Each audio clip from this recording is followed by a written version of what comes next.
are some of the things that you can change in your own work to take it from looking kind of cartoony to more realistic.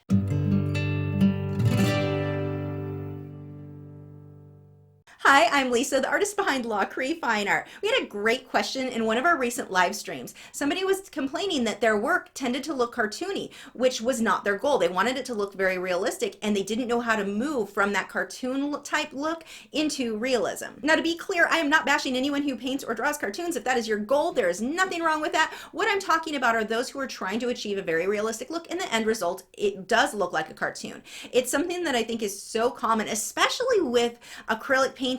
I see it more with acrylics than anything else. I'm not sure why that is, but it is a very common problem. It was a huge problem with me when I was younger. So I kind of want to focus on some of the tips that, looking back, I would give myself to fix the cartoony problem that I was facing when I first started painting. My first tip: stop trying to paint 80 different things in one painting. This was a big problem for me. This painting here, this was I want to say 24 by 30 inch, not huge. Why am I trying to include so many different elements when I don't even know how to create a single one of those elements realistically? If I can't paint a single flamingo or a single tiger and make it look super realistic, why am I expecting to make that happen on a painting like this where each of those elements is fairly small and I've got a ton of them to paint in? That makes no sense. Now, on the flip side, yes, I enjoyed the process. I had fun with this, and if that's your goal, then that's fine. But I did want my work to look very realistic, and I didn't really understand why I wasn't achieving that. Why am I looking at other artists' work and they're amazing and they look super realistic and mine, not so much? My first tip to my younger artist self is just slow down, paint a single paint a single tiger's eye, paint a single flamingo face. Break it up into smaller studies before I started trying to create the entire tiger, the entire flamingo, let alone a painting that had a flamingo and a tiger and 80 different fish. I'm over exaggerating, but you get the point. That was making it harder on myself. I was too focused on adding more elements, add more things, instead of let's make each of these individual things look realistic. Let's take the time needed and really make these look good. I mean, I probably spent 20 minutes on those tigers.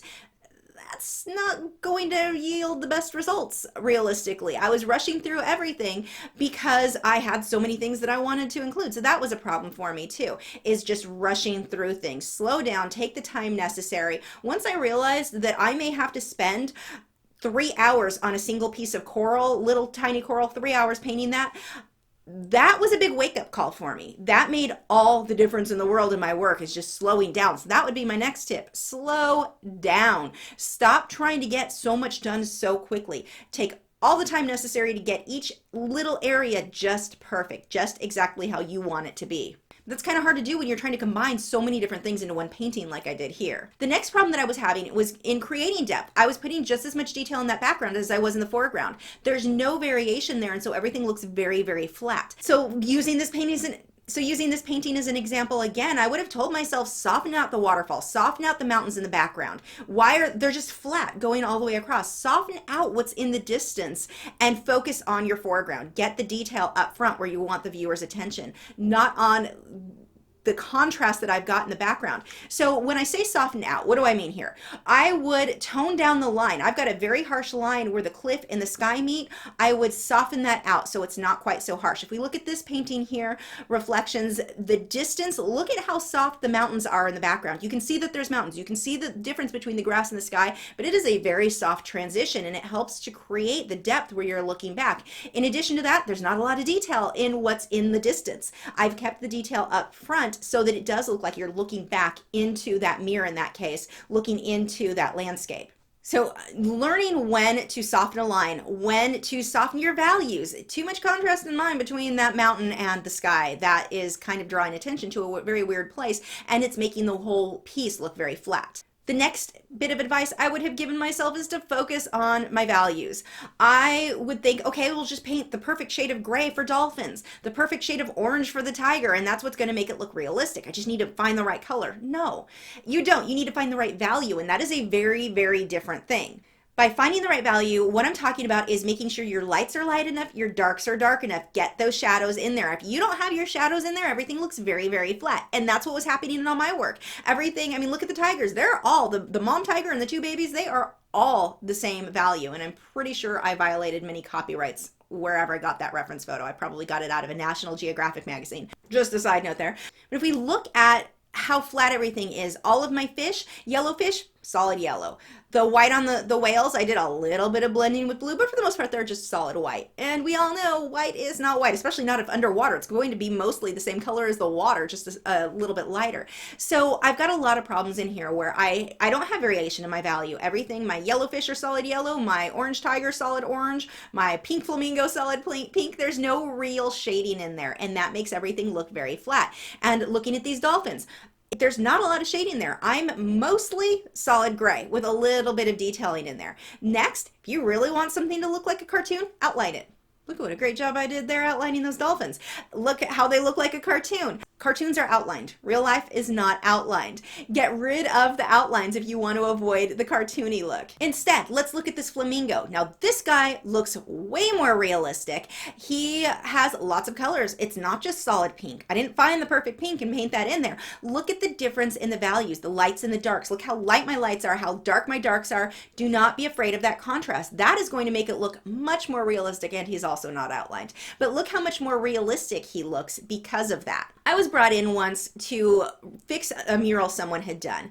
They wanted a scene that looked fairly realistic.